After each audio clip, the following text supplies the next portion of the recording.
हुए कहते हैं, भक्त न जाने कथय ज्ञाना, ताको यम दियो है थाना। ज्ञान का सच्चा स्वरूप भक्ति है,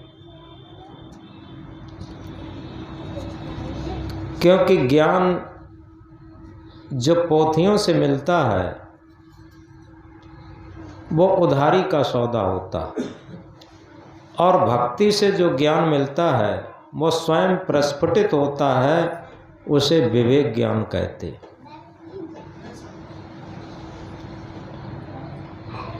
तो भक्त न जाने कथय ज्ञाना, ताको यम दियो है थाना। जो भक्ति को नहीं जानते और केवल ज्ञान की बातों को खूब कहते, और उसका अपने अंदर अहंकार भी है, तो मानो मन में जमी हुई वासनाओं रूपी जम ने उनके लिए रिजर्वेशन बना रखा है। क्योंकि जो मन की जमी हुई वासनाएं हैं वो जब तक उद्वेगित करती रहती, जब तक पीड़ित करती रहती, जब तक प्रभावित करती रहती, तब तक हमारा हृदय के अंदर से स्वयं प्रस्फुटित ज्ञान समझ में नहीं आ सकता, जिसे विवेक ज्ञान भी कहते हैं। तो इसलिए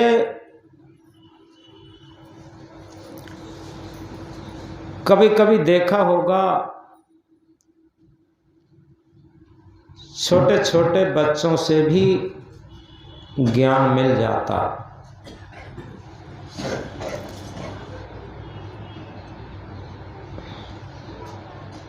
एक विद्यार्थी था, वो कक्षा 8 पास करके और 9वीं क्लास में 9th क्लास में एडमिशन लेने के लिए किसी शहर में गया देहात से। तो वहाँ पर एक फॉर्म मिलता है, फॉर्म में सारे कॉलम भरे जाते हैं। उसने पिता का नाम छोड़ दिया और वो पिता के पास ले गया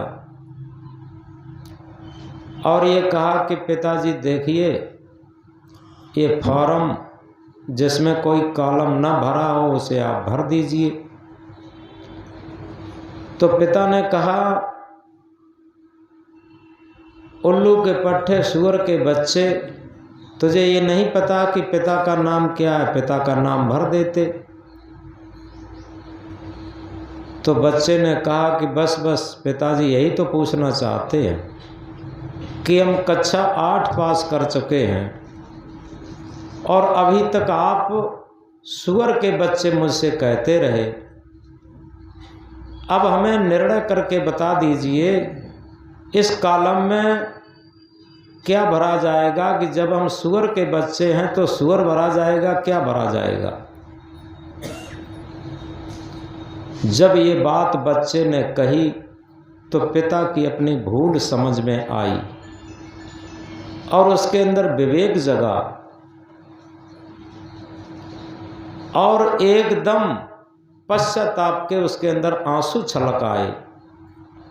बच्चे को उठाकर छाती से चिपका लिया और ये कहा कि बेटा, मुझसे बहुत गलती हुई, अब जीवन में कभी भी तुझे ये गाली नहीं दूंगा और तू अपने पिता का नाम लिख दे। तो बच्चे की भी आंखें गदगद हो गईं और आंखों से आंसू छलक आए। आखिर हम ज्ञान की बातें बहुत जानते हैं, बहुत पढ़े लिखे हो जाते हैं, लेकिन अपनी गंदी आदतों को नहीं छोड़ पाते। बड़ी सरल भाषा में लोग रोज़ कह लेते हैं कि आदत बुरी सुधार ले, बस हो गया भजन, मन को जरा मार लो, बस हो गया भजन। भजन क्या है? केवल गलत आदतों को सुधारना भजन है। भजन है बुराइयों से भागना। निरंतर अपनी गलतियों को देख देख करके निकालते रहना भजन है। क्योंकि जितना हमारा अंतःकरण निरंतर पवित्र बनता जाए, निर्मल बनता जाए, उतना ही हमारा भजन सार्थक हो रहा है और हमारा अंतःकरण दिनों दिन गंदा होता चला जाए और हम ज्ञान भी खूब कहते रहें, भजन भी खूब गाते रहें, तो आखिर भजन का आशय क्या निकला? तो इस तरीके से जो सच्चा भजन है, संत सम्राट सदगुरु कबीर साहब ने कहा है, गुर प्रताप लागी जा दिन से सुरत न अंत चली, जहां जहां डोलूं सो परकर्मा, जो कुछ करूं सो पूजा। संतो सहज समाधि भली। यहां पर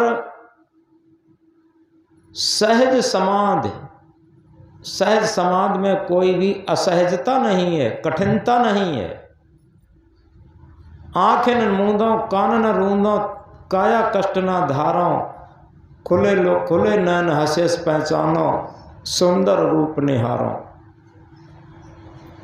यहाँ पर किसी तरीके से काया को कष्ट देना नहीं है, केवल सद्गुरु का प्रताप हमारे मन पर लगना चाहिए। क्योंकि सद्गुरु का प्रताप जिस दिन हमारे मन को प्रभावित कर देगा और उसी दिन मन के सारे कुसंस्कार जल के भस्म हो जाएंगे। होना तो चाहिए प्रभाव, प्रभाव कहाँ होता? आप देखते हैं, नाम ले लेते हैं अंगुलीमाल डाकू का, नाम ले लेते हैं रत्नाकर हत्यारे का। इनके जीवन में क्या परिवर्तन हुआ? इनके जीवन में सद्गुरु का प्रभाव हुआ।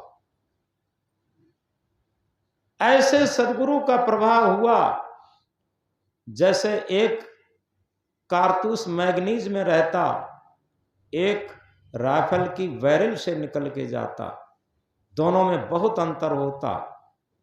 जो मैग्नीज से, पेटी से निकाल करके किसी को मारा जाएगा, उससे कोई प्रभाव नहीं, कोई चोट नहीं, और जो बैरल से निकल के जाएगा, हो सकता है कि हाथी को भी गिरा दे।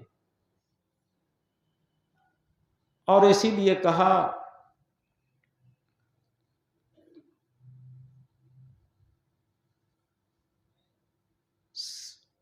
सत्य संग गुरु सतगुरुमुखी, मत गैंद गजदंत, वो तो तोड़े पौड़गढ़, वो तोड़े कर्म अनंत।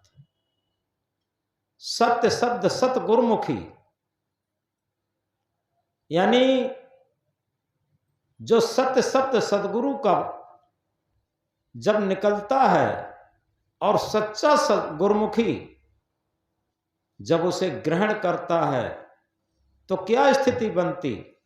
सत्य शब्द सतगुरुमुखी, मत गैंद गजदंत। मत वाले हाथी का जो दांत होता है, यह तो तोड़े पौड़गढ़, वो तोड़े कर्म अनंत। मत वाला हाथी, आप लोगों ने इतिहास में सुना होगा, जब युद्ध लड़ा जाता था, मत वाला हाथी जब किसी राजा के किला के दीवार को, गेट को तोड़ देता था, अपने मस्तक की चोट से, दांतों की चोट से उस किला की दीवार को, किला के गेट को तोड़ देता था। और यह तो तोले पौलगढ़, पौल कहते हैं किला के गढ़, पौल कहते हैं दरवाजे को, और गढ़ कहते हैं किला के दरवाजे को तोड़ देता। और वो तोड़े कर्म अनंत। क्या? ये मतवाला हाथी। कब? सदगुरु के शब्द से जब मतवाला हो जाता ये मन, सदगुरु के सत्य शब्द से जब ऐसा मत वाला हो जाता तो तोड़े कर्म अनंत, अनंत कर्मों के संस्कार को दग्ध कर देता, तोड़ देता।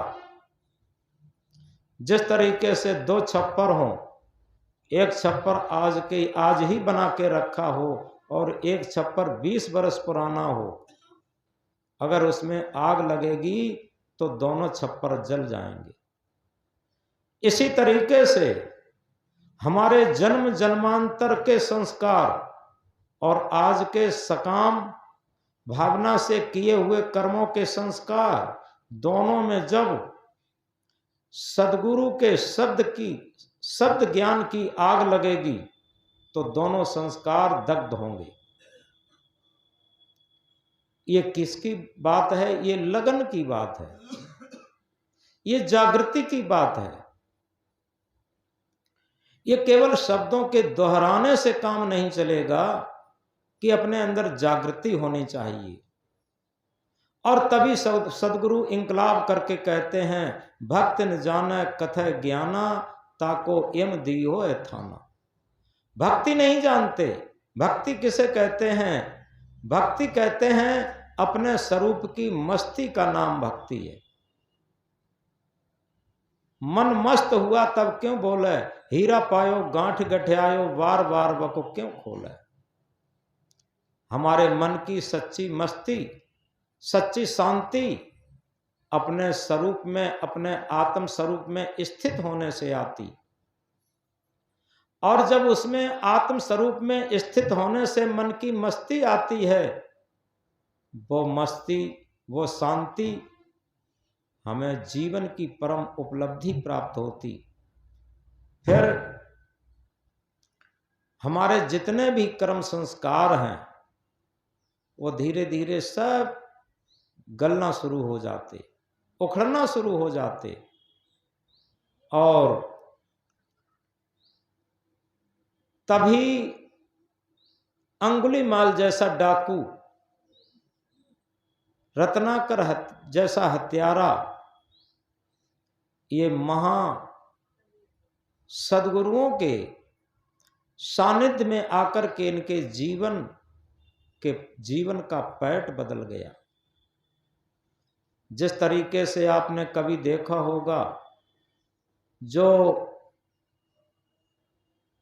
ट्रेन जाती है, पश्चिम की तरफ ट्रेन जा रही है, और जो पैटमैन होता है वो पैट बदल देता है ट्रेन का, तो ट्रेन तुरंत उत्तर की ओर जाने लगती है।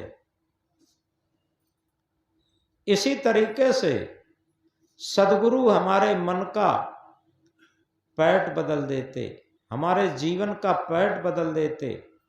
जो असत और अधर्म की तरफ जा रही थी, हमारी मन की स्थिति वो सत्य और धर्म की तरफ जाने लगती। तब इसमें बनावट, मिलावट और दिखावट नहीं रहती, ओरिजिनलिटी हो जाती है। तो इस तरीके से जिसे सत्संग कहा है, ये सत्संग एक घटना होती, ये घटित होती जीवन में।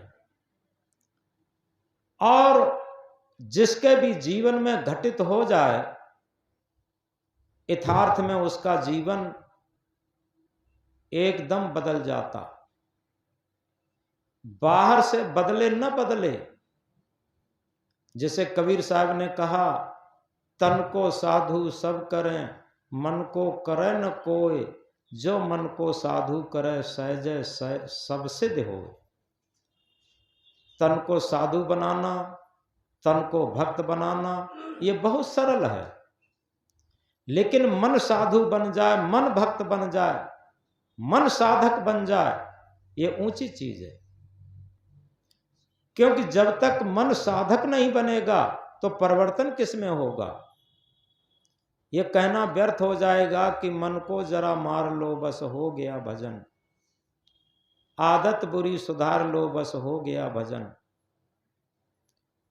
मन को परिवर्तन करना है।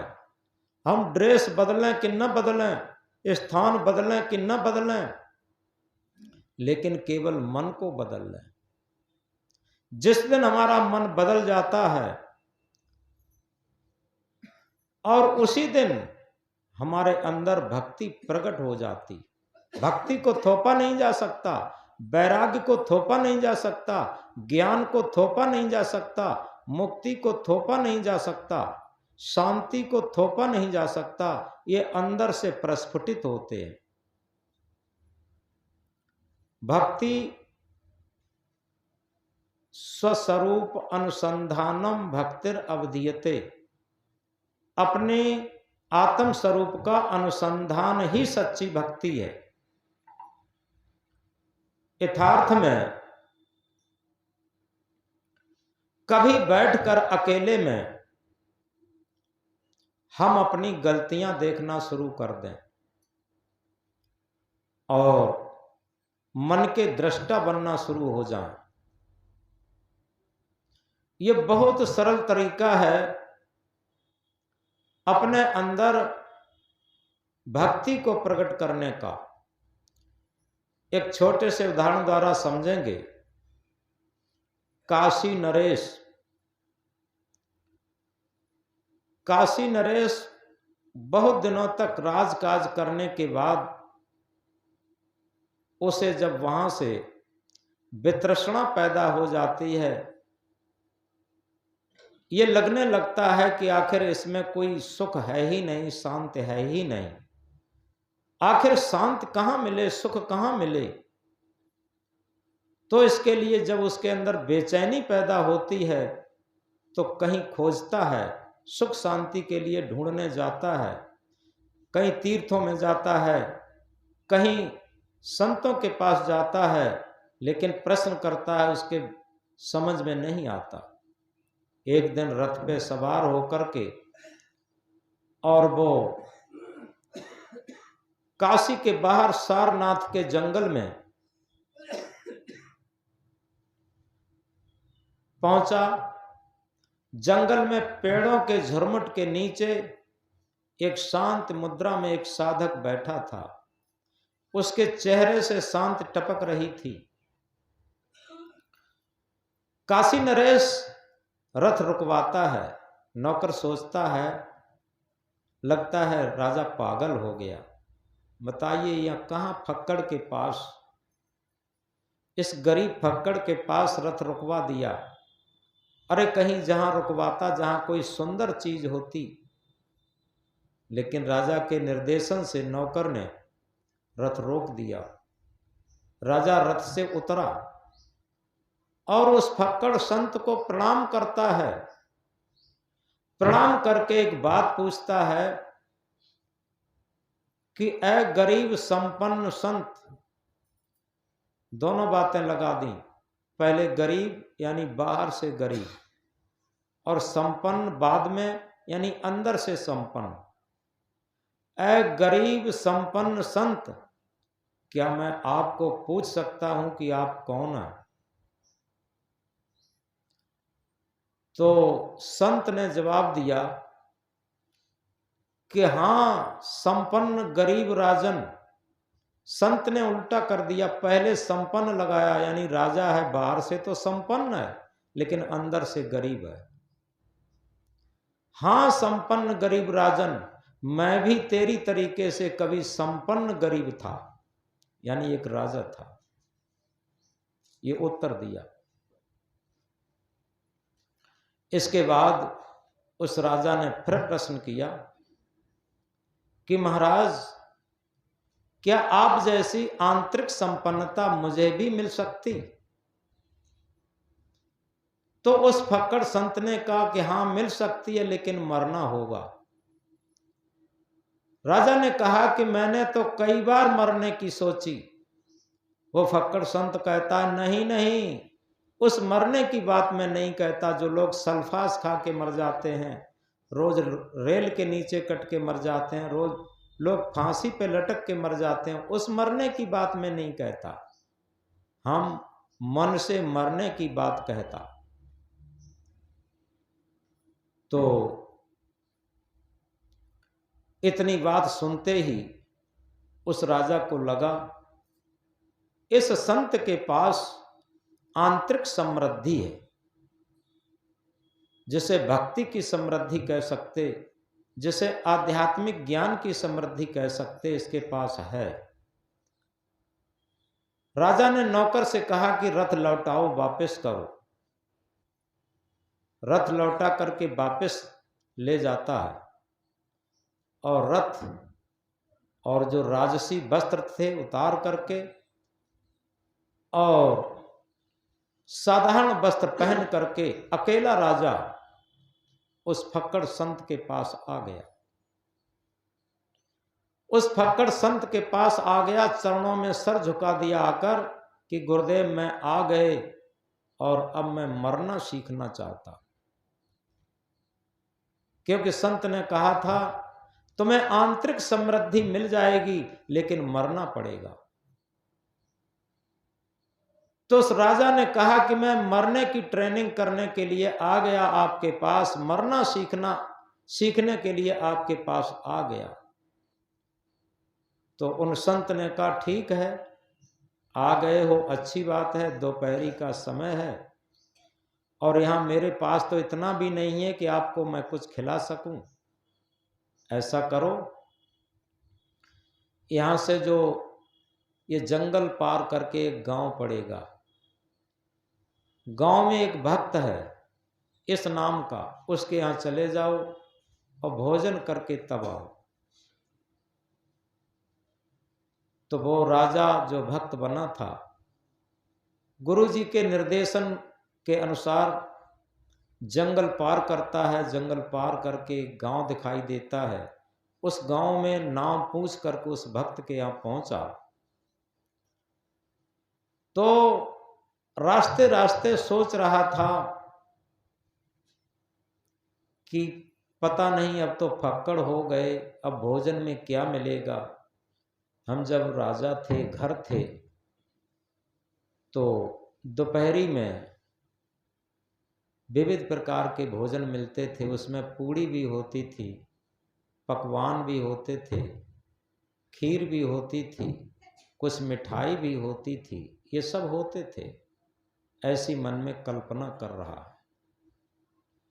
जैसे ही घर की कुंडी खटखटाई, एक माता जी थी, उन्होंने किवाड़ खोले और किवाड़ खोल करके कहा आइए महाराज, भोजन तैयार है, आप भोजन पाइए। उनको ले जा करके बिठाया, थाली परोसी गई, थाली में वही भोजन उपस्थित था जो राजा रास्ते में कल्पना कर रहा था। सारा का सारा भोजन वही उपस्थित था। अब वो राजा घबराता है, जो भक्त बना था। सोचा ये संयोग रहा होगा, जो हम सोच रहे थे वही इन माता जी ने बनाया होगा। भोजन किया, भोजन करने के बाद मन में विचार आया कि अब यहाँ तो हमें दोपहरी में इस भीषण गर्मी में 3-4 किलोमीटर ये जंगल पार करके जाना पड़ेगा। घर होते तो आराम से भोजन करने के बाद थोड़ा रेस्ट करते, तब कहीं जाते। जब भोजन कर चुके तो उन माता जी ने कहा कि साधु जी चौपाल में बिस्तर लगा है, आप थोड़ी देर आराम करिए तब जाइए। अब वो भक्त जो साधक बना है वो अब अंदर अंदर घबराने लगा। वो सोच रहा है ये माता जी हमारे विचारों को पढ़ लेती है। जो मैं विचार करता हूं वही भोजन बनाया, मैंने आराम की भोजन किया तो वो भी बिस्तर लगा लगाया मिला, इसलिए अब यहाँ रहना ठीक नहीं है। ये मन में कोई कुविचार भी पैदा हो जाएगा, ये माता जी पढ़ लेंगी। तो तुरंत वहां से चल देता है, नहीं मुझे आराम नहीं करना है, और चल देता है। पसीना पसीना हो गया, अंदर से घबराहट आ गई। उधर गर्मी, उधर भोजन की गर्मी, इधर घबराहट की गर्मी कि ये माता जी अजीब है जो विचारों को पढ़ लेती। रास्ता रास्ता जा रहे हैं, आगे एक वृक्ष पड़ता है, वहां थोड़ा गर्मी को शांत करने के लिए खड़े होते हैं, लेकिन वहाँ बेचैनी महसूस होती है। चले जाते हैं, जाकर के जो फक्कड़ संत थे जिन्होंने गुरु बनाया था उनके पास पहुंचे। उनके पास पहुंचते ही चरणों में सर झुका दिया। बेचैनी महसूस हो रही थी। तो उन गुरुजी ने कहा कि बेटा, क्या सही भोजन नहीं मिला? चित्त में तुम्हारे बेचैनी बहुत है, मन में बेचैनी बहुत है। तो जो राजा शिष्य बने थे उन्होंने कहा कि गुरुदेव, भोजन सही मिला, भोजन में कोई कमी नहीं थी, लेकिन जिस घर में आपने भोजन के लिए भेजा है, अब उस घर में दोबारा हम भोजन के लिए नहीं जाएंगे। वो माताजी विचार पढ़ लेती हैं। गुरुजी ने कहा कि नहीं नहीं, ये तो असंभव है, इम्पॉसिबल। तुम्हें कल भी वहीं जाना है, परसों भी वहीं जाना है, अतरसों भी वहीं जाना है, और तब तक तुम्हें जाना है जब तक तुम मर न जाओ। अब तो उन्हें बहुत बेचैनी बढ़ गई। दोपहरी का टाइम था, रेस्ट करने के लिए गुरुजी ने कहा, लेकिन अब रेस्ट कौन करे? पेड़ की छांव में कपड़ा बिछा के लेट जाते हैं और करवट बदलते रहते हैं, उन्हें चैन नहीं आ रहा। आखिर क्या करें? शाम हुई, रात में भी नींद नहीं आई। सुबह को जगे तो गुरुजी को प्रणाम करने के लिए पहुंचे, नमन करने के लिए पहुंचे। गुरुजी ने उनके अंदर की बात पढ़ ली कि बेटा, रात भर नींद नहीं आई? कि हाँ गुरुदेव, नींद नहीं आई। एक तो हम वहाँ जाना नहीं चाहते थे, और आपने कह दिया कि तब तक वहाँ जाना है भोजन पाने के लिए जब तक तुम जीते जी मर न जाओ। इसलिए बेचैनी बहुत बढ़ गई। तो गुरुजी ने कहा कि देखो, इसकी चिंता मत करो, एकदम फ्रेश माइंड हो, हम तुम्हें एक युक्ति बताते हैं। इसमें लड़ने की जरूरत नहीं है। जब तक हम विचारों से लड़ते रहेंगे, जबरदस्ती करते रहेंगे, तब तक हमारे अंदर नेगेटिव थिंकिंग, नकारात्मक विचार बढ़ते रहेंगे। यह साधना का पक्ष नहीं है। साधना का पक्ष है कि आप केवल मन को देखें, मन के दृष्टा बने, मन के साक्षी मात्र बने। बस मन में जो भी आए आने दीजिए, उसे रोक नहीं सकते, लेकिन एक ही सूत्र है, एक ही नियम है, वो है केवल मन को देखना। आप जब मन को देखोगे, ये हम ध्यान के समय भी बताया करते हैं, जब यहाँ ध्यान शिविर लगाते हैं तब बताया करते हैं कि हम संकल्पों को देखना शुरू कर दें, संकल्पों के दृष्टा बनना शुरू हो जाएं। जैसे ही संकल्प उठेंगे हम देखना शुरू होंगे, संकल्प विलीन होना शुरू हो जाएंगे। क्योंकि संकल्प अलग हैं, हम अलग हैं। होता क्या है, हम इसे समझ नहीं पाते सूक्ष्म में, कि हम मन को सत्ता देते रहते, संकल्पों को सत्ता देते रहते, और जब तक सत्ता उसे मिलती रहती है संकल्प शांत नहीं होंगे। जब हम स्वयं अपने अंदर दृष्टा भाव जागृत कर लेंगे, साक्षी भाव जागृत कर लेंगे, तो संकल्प अलग होंगे, मन अलग होंगे और हम अलग होंगे। और अलग होकर के जब दृष्टा भाव की जागरूकता में देखना शुरू करेंगे तो संकल्प उठेंगे, विलीन होंगे, उठेंगे, विलीन होंगे, और कुछ समय के बाद संकल्प विलीन होना शुरू हो जाएंगे, संकल्प विकल्प शून्य होना शुरू हो जाएंगे। ये एक पूर्ण जागृति की अवस्था है, दृष्टा भाव की अवस्था है, साक्षी भाव की अवस्था है। तो इस तरीके से उन गुरुजी ने उन भक्त को बताया कि आप कतई चिंता मत करें, केवल आप जो भी संकल्प आए उनके बारे में खींचे नहीं, और उनसे मिलें भी नहीं, दोनों बातें हैं। क्योंकि मिलेंगे तो राग पैदा होगा और खींचेंगे तो द्वेष पैदा होगा। हमारी साधना में सबसे बड़ा बंधन है राग और द्वेष। ये जब अंदर से राग द्वेष खत्म होगा तो बाहर भी राग द्वेष खत्म होगा। तो इसलिए हम संकल्पों से मिलें भी नहीं और खींचें भी नहीं, केवल दृष्टा बन जाएं बस। ये बात जब बताई तो जो राजा जो भक्त बने थे उन्हें एकदम, क्योंकि तीव्र जिज्ञासा थी, अन्यथा इतनी बड़ी राजगद्दी कैसे छोड़ देते, राज्य कैसे छोड़ देते, परिवार कैसे छोड़ देते। जो तीव्र जिज्ञास होता है उसके अंदर जिज्ञासा की तड़प 100% पहुंच जाती है। जैसे पानी को 100 डिग्री गर्मी दे दी जाए तो पूरा का पूरा भाप बन के उड़ जाता है। और अगर हम धीरे धीरे गर्मी दें तो कतई भाप नहीं बनता। इसी बीच एक बात कहकर के बात को आगे बढ़ाएंगे। एक बार अकबर और बीरबल दोनों उद्यान में टहलने के लिए गए। तो उद्यान में ये सर्दी का समय था,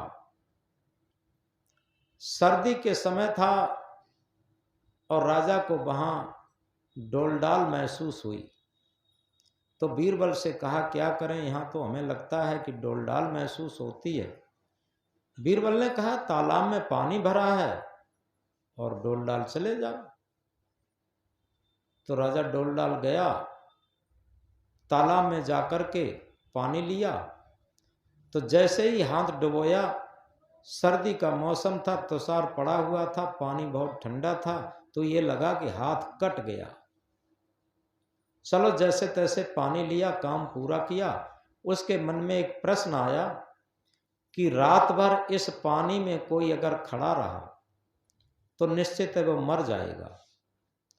राजा ने अपने मंत्रिमंडल में चारों तरफ ये बात फैला दी कि जो हमारे उद्यान में तालाब है, सरोवर है, उसमें कोई रात भर पानी में खड़ा रहे तो उसे बहुत बड़ा इनाम देंगे।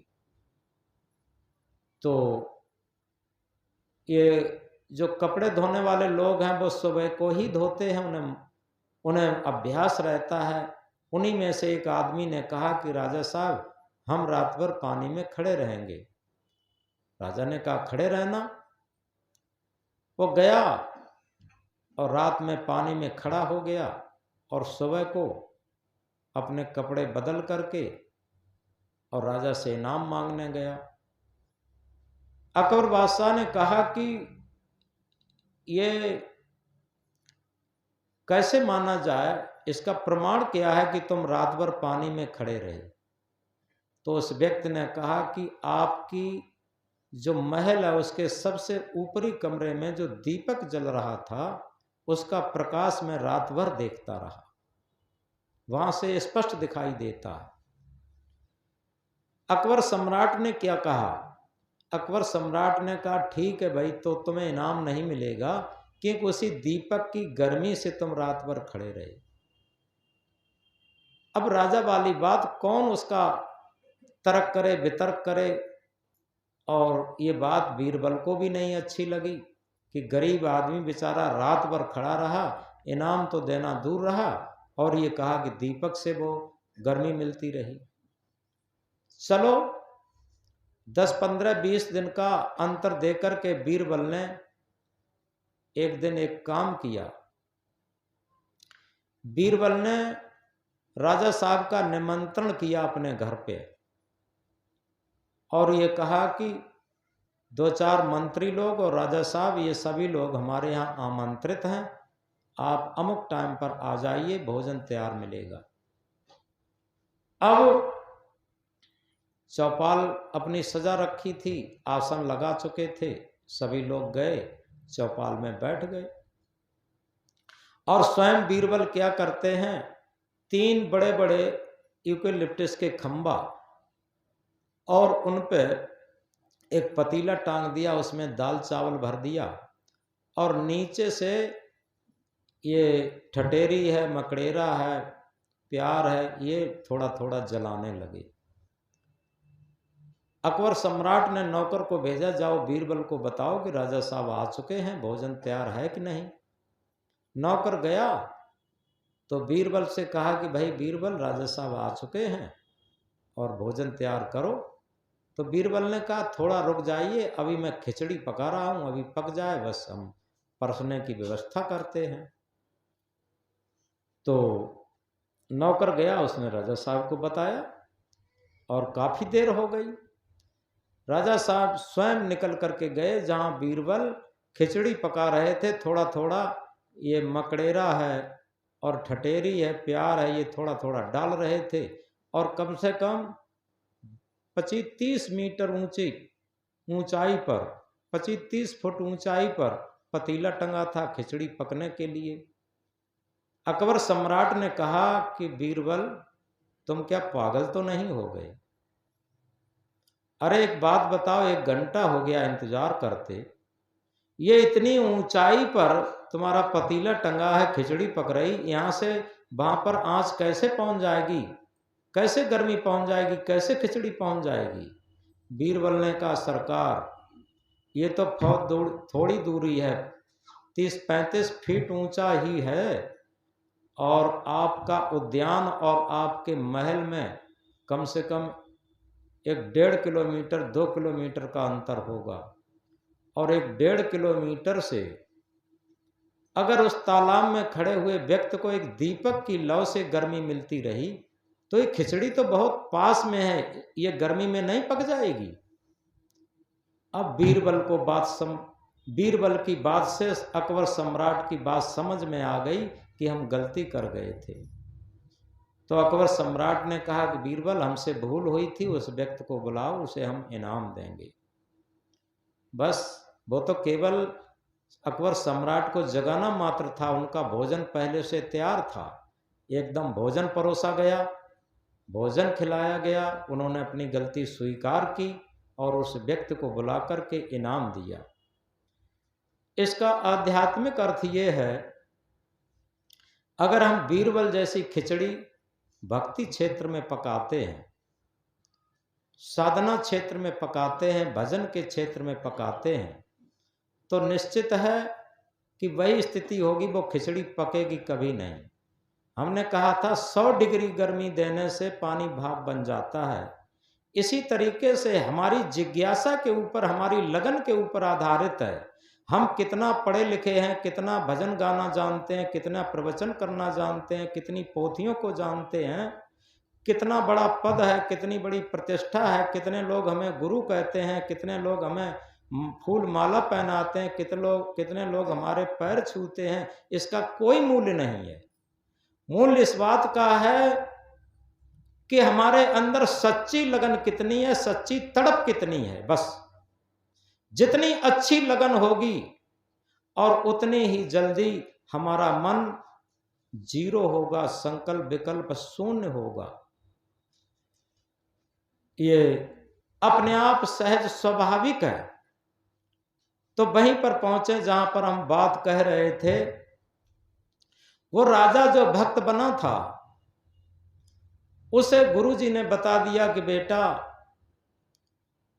तुम घबराओ नहीं, कतई चिंता मत करो, कतई टेंशन मत लो, केवल तुम मन के दृष्टा मात्र बनो, बस संकल्प विकल्प के दृष्टा मात्र बने रहो, बस कोई मतलब नहीं। संकल्प आएंगे चले जाएंगे, संकल्प आएंगे चले जाएंगे। बस वो जो राजा शिष्य बना था, जब भोजन का समय हुआ, गुरुजी ने कहा कि बेटा जाओ वहीं भोजन करके आओ। अब शिष्य के अंदर वो गुरुजी का मंत्र था कि हमें तो केवल मन का दृष्टा बनना है। पहले गए थे तब क्या सोचते थे कि हम राजा थे, तब ये खाते पीते थे। अब देखो यहाँ क्या खाने को मिले, यानी मन से मिले हुए हैं। आज क्या है, मन को देख रहे हैं। जैसे ही संकल्प उठा, वो कहा कि ऐ मन तुझे मैं देख रहा, ऐ संकल्प तुझे मैं देख रहा, संकल्प विलीन हो जाता। सारे संकल्प विलीन हो रहे, संकल्प उठ रहे, सारे संकल्प विलीन हो रहे। वो भक्त जा रहे हैं रास्ते रास्ते, और रास्ते में जंगल पार करने के बाद रास्ते में एक वृक्ष पड़ा, जो पहले भी पड़ा था। अब की वृक्ष पड़ा तो काफी देर तक वहां खड़े रहे और केवल संकल्पों के दृष्टा बने रहे, और खड़े खड़े हैं। फिर जब उन्हें याद आया कि वहां जाना था, फिर चल दिए। धीरे धीरे जब उस गांव में पहुंचे, उसी भक्त के यहाँ पहुंचे, दरवाजा खटखटाया। वही माता जी निकल के आई। उन्होंने दरवाजा खोला कि आइए महाराज, भोजन तैयार है, आज ऊपरी मंजिल पर भोजन है। तो वो साधक, वो भक्त, वो शिष्य जीना पर चढ़ रहे हैं। चढ़ते चढ़ते मन के दृष्टा बने हैं और बीच जीना पर खड़े हो गए। उन्हें ध्यान ही नहीं रहा, केवल संकल्पों के दृष्टा हैं। माता जी ने देखा, कहा कि अरे महाराज, वहां क्यों खड़े हो गए, आइए भोजन तैयार है। तब उनकी वो ध्यान टूटा और वो चढ़ करके जाते हैं। जब वहां पहुंचे तो एक चटाई का आसन लगा है, उस पर बैठ जाते हैं। पानी रखा गया और थाली में रोटी परस दी गई और नमक परस दिया गया, बस, और कुछ नहीं। आज केवल मन के दृष्टा हैं, और वो भक्त, वो साधक, वो शिष्य नमक से रोटी खा रहे हैं, लेकिन मन के दृष्टा हैं। ये कल्पना नहीं कर रहे हैं कि अरे राजा थे तब ऐसा भोजन करते थे। क्या हुआ, आज जो भोजन में उन्हें स्वाद आ रहा है, केवल नमक रोटी में जो स्वाद आ रहा है, वो कभी राजसी भोजन में नहीं आया। बड़ी अच्छी तरीके से तृप्त हुए, और तृप्त होकर के और कुल्ला करके वहां से चल दिए। और गुरु जी को बहुत बहुत अंदर से अपना अहोभाग्य मानते हैं कि इतनी जल्दी गुरु जी ने हमें ध्यान में प्रवेश करना सिखा दिया। और अब बारंबार गुरु जी का स्मरण करते हैं और मन के दृष्टा बने हैं। बस दो ही चीजें मन के अंदर रह गईं और कुछ नहीं। धीरे धीरे चल देते हैं। बीच में वो जो वृक्ष पड़ता है, वहां उन्होंने सोचा थोड़ा हम बैठ जाते हैं, तो वहां बैठ गए। और बैठ गए तो काफी देर बैठे रहे, ध्यान मग्न हो गए, मन के दृष्टा बने हैं, संकल्पों के दृष्टा बने हैं, भूल गए संसार और शरीर को। काफी देर बाद कोई आवाज हुई, फिर जगे, और जैसे ही जगे बड़े गदगद थे अंदर से, और सोच रहे थे कब सदगुरु को मिलें और कब उनके चरणों में मस्तक टेकूं। धन्य है गुरुदेव, आपने मेरे जीवन को कृतार्थ कर दिया और मुझे जीते जी मरना सिखा दिया। तो जब वहां पहुंचे तो गुरुजी बैठे हुए थे, लेकिन आज जाकर के उन्होंने इस तरीके से गुरुजी के चरणों में सर रख दिया, मानो एकदम समर्पण भाव हो गया। कल दूसरा भाव था और आज दूसरा भाव है। आज एकदम समर्पित हो गए। गुरुजी ने पीठ पर हाथ रखा, कहा कहो भाई क्या भोजन मिला। शिष्य क्या कहते हैं, गुरुदेव ऐसा भोजन मिला तो अनंत जन्मों का हमारा पुण्य संस्कार उदय हुआ और मैं कृतार्थ हो गया और मैं जीते जी मरना सीख गया। एक वृक्ष के नीचे जब मैं बैठा तो भूल गया संसार और भूल गया शरीर को, और अपने आप में मस्त हो गया, अपने आप में शांत हो गया। और वो गंभीरता, वो शांति का वर्णन मैं मुख से नहीं कर सकता, लेकिन आपके गुणानुवाद को हम क्या कहूँ, वो भी नहीं कहा जा सकता। तो इस तरीके से वो भक्त बार बार गुरु के चरणों में मस्तक टेकता है कि धन्य हो गुरुदेव, आपने मुझे इतनी जल्दी जीते जी मरना सिखा दिया। और क्या कहते हैं, सदगुरु तेरे ज्ञान ने इंसान बना दिया, सदगुरु तेरे ज्ञान ने इंसान बना दिया, सदगुरु तेरे ज्ञान ने जीना सिखा दिया, सदगुरु तेरे ज्ञान ने जीना सिखा दिया, सदगुरु तेरे ज्ञान ने मरना सिखा दिया। यथार्थ में अगर सही तरीके से हम जागृत होकर के अगर सदगुरु के ज्ञान को अपने अंतःकरण में, अपने हृदय में उतारना सीखते हैं, और वो तभी हो सकता है। ये सदगुरु कबीर देव ने कहा है, जब तक दिल पर दिल नहीं तब तक सब सुख ना। यथार्थ में वो कहते हैं, ये तो हर दिल कहीं न कहीं फिदा होता है, पर अपने दिल पर दिल फिदा करना ये तौर ही जुदा होता है। यूं तो हर किसी का दिल कहीं न कहीं फिदा होता है, पर अपना दिल अपने दिल पर फिदा हो ये तौर ही जुदा होता है। और इस तौर को सदगुरु कबीर साहब अपने शब्दों में कहते हैं, जब तक दिल पर दिल नहीं तब तक सब सुख ना।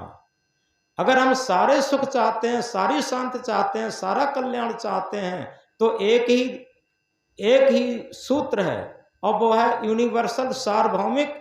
जब तक हमारा दिल हमारे दिल पर नहीं होगा, और तब तक हमें सारा सुख मिल नहीं सकता, सारा भजन मिल नहीं सकता, सारा ध्यान मिल नहीं सकता, सारी शांति मिल नहीं सकती। तो इस तरीके से इस बात को गहराई से समझें कि हम पोथी के ज्ञान एक प्राइमरी का ज्ञान है, और हमारे दिल से प्रस्फुटित ज्ञान ये हमारे स्वरूप स्थिति, आत्म स्थिति, आत्म साक्षात्कार का ज्ञान होता। क्योंकि दिल के अंदर से निकला हुआ ज्ञान हमारे जीवन को कृतार्थ करता, हमारे जीवन को आप्लावित करता, और वही ज्ञान हमारे कुसंस्कारों को दग्ध करता। पोथी का ज्ञान हमारे अहंकार देता। जैसे कबीर साहब ने कहा, पोथी पढ़ पढ़ जग मुआ पंडित भयान कोय, ढाई आखर प्रेम का पढ़े सो पंडित हो। ढाई आखर कौन है? सत्य। सत्य क्या है? अपने अंदर जो ड्राइविंग शक्ति है, सत्य सत्ता है, चेतन सत्ता है, आत्म सत्ता है, वही सत्य है। और सत्य के अंदर से निकला हुआ ज्ञान वही विवेक ज्ञान है, वही आत्मज्ञान है, वही प्रस्फुटित ज्ञान है। जब वो ज्ञान का हम आदर करना सीखेंगे, उस ज्ञान को अपने जीवन में प्रयोग करना सीखेंगे, तो हम जीते जी मरना सीखेंगे। क्योंकि मरना मरना सब कहें मेरे मन आनंद, कब मरिहों कब पाए हों पूर्ण परमानंद। मरना मरना सब चिल्लाते, लेकिन यथार्थ जो सही तरीके से मरने को समझ लेते वो आनंदित होते। मेरे मन आनंद, कब मरिहों कब पाए हों पूर्ण परमानंद। किससे मर जाना? इस संसार से, इस शरीर से, इन मन इंद्रियों से। जिस दिन, जिसे कहते हैं अमन की स्थिति, हमारे मन की 3 स्थिति होती हैं, कुमन, सुमन और अमन। जितना हमारा मन कुमन की स्थिति में रहता है, उतना हमारा मन संसारी होता। जितना हमारा मन सुमन रहता, निर्मल मन, पवित्र मन, उतना ही हमारा भक्ति हमारे अंदर से प्रस्फुटित होती है अपने आप। और जिस क्षण हमारा मन अमन की स्थिति में होता, आ माने नहीं, मन माने मन, वो अमन की स्थिति ही हमारे मरने की स्थिति है, जीते जी मरने की स्थिति। तो इस तरीके से एक मस्त राम संत हुए हैं, वो एक मुर्दे के पास जाते हैं। मस्त राम मुर्दे से पूछे, मुर्दा कुछ बतलाओगे? मुर्दा बोला, हाँ, जीते जी मर जाओ तो सच्चा सुख पाओगे। जीते जी मरना क्या है? जीते जी मरना यही है कि हमारा मन आत्मा के अधीनस्थ हो जाए, आत्मा के लिए समर्पित हो जाए, आत्मा रूपी गुरु को समर्पण दे दे हमारा मन, तो जीते जी मरना हो जाएगा। और मन की गुलामी में जो लोग चल रहे हैं, वो चाहे कितने बड़े ज्ञानी हैं, चाहे महंत मंडलेश्वर कुछ भी हो जाएं, लेकिन कोई फर्क नहीं पड़ने वाला। जिनके मन ने आत्मा रूपी गुरु के लिए समर्पण दे दिया, वही जीते जी मरना और इसके लिए कबीर साहब क्या कहते हैं, मरना मरना सब कहें मेरी मरे बलाए, मरना मरना सब कहें मेरी मरे बलाए, मरना था सो मर गया को अब मरने जाए। मरने से पहले मर लिया उसका मरना फिर कहां। यथार्थ में अगर हम सही तरीके से भक्ति को अपने अंदर जागृत करना चाहते हैं तो मन से मरना सीख लें बस। क्योंकि मन जितना हमारा उत्ताल तरंगे भरता है, मन जितना लोलुपी है और मन जितना हमारा लालची दृष्टि में है, उतना ही समझो हमारा भजन भक्ति सब खंडित हो रहा है, कुछ नहीं। और जितना ही हम अपना मन मार करके और आत्मा के तल पर जीना शुरू करते हैं, आत्मा के तल पर श्वासें शुरू करते हैं, आत्मा के आत्मीयता के तल पर व्यवहार शुरू करते हैं, ये समझो व्यवहार काल में भी भजन हो रहा है। ये खाते पीते उठते बैठते चलते फिरते सोते जागते भजन हो रहा है। तो इसलिए इस बात को याद रखें कि जब तक दिल पर दिल नहीं तब तक सब सुख ना। यथार्थ में सारे सुख सारे शांति चाहते हैं तो हमारा दिल हमारे दिल पर समर्पित रहे, क्योंकि हृदय बसे तेई राम न जाना, कहें कबीर खोजे आसमाना। हृदय में ही जो घट घट निवासी राम है वो बसता है। और अगर उस रमैया राम को जान लिए, उस सत्य आत्म राम को हम जान लिए, तो निश्चित है उसका प्रभाव हमारे जीवन पर आना चाहिए। यूँ तो कहने के लिए तो एक छोटा बच्चा भी जानता है, जब कोई डेड बॉडी हो जाती है, मृतक शरीर हो जाता है, तो वो भी जानता है कि इसके अंदर से सत्य सत्ता आत्मा निकल गई है। लेकिन ये कहना केवल जनश्रुत है, लोगों से सुनी हुई। और जो यथार्थ में प्रज्ञा श्रुत हो, प्रज्ञा श्रुत किसे कहते हैं, जो अपने अंदर से जागृति आ जाए इस बात की कि सत्य आत्मा के निकल जाने से ये शरीर खत्म हो जाता। ये प्रज्ञा श्रुत जब हो जाती है तो हम जीते जी मन से मरना सीख लेते, क्योंकि मन का उतना महत्व नहीं रहता। मन का तभी तक महत्व होता है जिस तरीके से छोटे छोटे बच्चों को खिलौने में बहुत महत्व होता, लेकिन वो जवान हो जाते तब खिलौनों का कोई महत्व नहीं। और इसी तरीके से जो संसारी लोग हैं उनके लिए जवानी में संसारी बातों का बहुत महत्व होता, लेकिन जो भक्त हो गए, ध्रुव मीरा प्रहलाद सबरी, इन्हें पूछिए, इनके लिए संसारी बातों में कोई महत्व नहीं रहा। ये भी तो भक्त थे, ये भी तो जवान थे, उनके लिए वो सब कुछ नहीं रहा, एक कूड़ा कबाड़ हो गया। तो इसलिए कबीर साहब कहते हैं कि मरना मरना सब कहे मेरी मरे बलाए, मरना था सो मर लिया को मरने जाए। क्या मरना था? हमारी ये मन की कुवासनाएं ही मरनी थी बस। और जितनी मन की कुवासनाएं जितनी जल्दी खत्म हो जाएं, उतनी ही जल्दी हमारे अंदर से भक्ति प्रस्फुटित हो सकती। तो इस तरीके से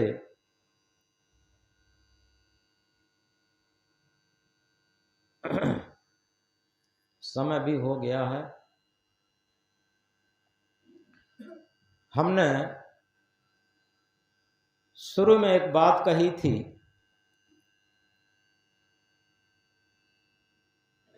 कि हम थोड़ा बनावट और मिलावट दिखावट में रहते हैं। एक बात समझनी है, जैसे संसारी लोग, किसी को डॉक्टर बनना है तो डॉक्टरी की ट्रेनिंग करनी पड़ेगी। जब केवल डॉक्टरी की ड्रेस पहन करके आज तक कोई डॉक्टर नहीं बन पाया, जब तक डॉक्टरी की ट्रेनिंग नहीं की। वकालत करनी है तो वकालत की ट्रेनिंग करनी पड़ेगी। वकालत की ड्रेस पहन करके कोई वकील नहीं बन सकता। इसी तरीके से कोई किसी गाड़ी का ड्राइवर है, बहुत एक्सपर्ट ड्राइवर है, और उसकी ड्रेस पहना ड्रेस पहना दी जाए किसी व्यक्ति को जो ड्राइवरी नहीं जानता है, तो ड्रेस पहन करके ड्राइवर नहीं बन सकता जब तक उसने विधिवत ड्राइवरी नहीं सीखी है। लेकिन जो संत और भक्त हैं, ये डिपार्टमेंट ऐसे हैं, केवल ड्रेस पहन करके संत बन जाते, ड्रेस पहन करके भक्त बन जाते, इसमें ट्रेनिंग की कोई ज़रूरत ही नहीं समझते। ये सबसे बड़ी घाटा का सौदा हो जाता। और इसके लिए सदगुरु कबीर साहब ने कहा कि भेष बराबर भेष है, भेद बराबर ना, तौल बराबर घूंघची और मोल बराबर ना। भेष के बराबर सब भेष दिखाई देते हैं, चाहे वो संत की भेष हो और चाहे वो भक्त के भेष हो, लेकिन भेद बराबर नहीं हो सकते। जैसे तौल बराबर घूंघची और मोल बराबर ना। घूंघची भर सोना, सोने को घूंघची से तौला जा सकता है, तौल में बराबर हो सकता, लेकिन घूंघची भर सोना बहुत कीमत का होगा और घूंघची का कोई मूल्य नहीं होगा। तो इसी तरीके से यथार्थ में जो संतत्व है, भक्तत्व है, वो अंदर से प्रकट होता, और संतत्व और भक्तत्व जो थोपा जाता है वो बाहर से थोपा जाता। इसलिए एक आत्मज्ञान के संबंध में हम बात कभी कभी कहा करते हैं, पोथी ज्ञान और आत्मज्ञान। पोथी ज्ञान उस तरीके से है जैसे हम जहाँ भी बैठे हैं एक पानी का हौज बनाएं, पानी की कुंडी, और उसमें पानी कहीं से लाके भर दें और उसमें टोंटी लगा दें, नलका लगा दें, तो थोड़ी देर टोंटी खोल दें तो ये चिंता रहेगी ये अभी हौज पूरा खाली हो जाएगा, और थोड़ी देर खुली छोड़ दें तो पूरा हौज का पानी खत्म हो जाएगा। और जहाँ पर हम लोग बैठे हैं वहीं पर फावड़ा लेकर के मिट्टी हटाएं, कंकड़ हटाएं, बालू हटाएं, सारी चीज़ें हटाएं, हटाते चले जाएं, हटाते चले जाएं, हटाते चले जाएं, हटाते चले जाएं, उस स्थिति तक हटाते चले जाएं, इस जमीन के अंदर से एक पानी का ओरिजिनल स्रोत निकलेगा।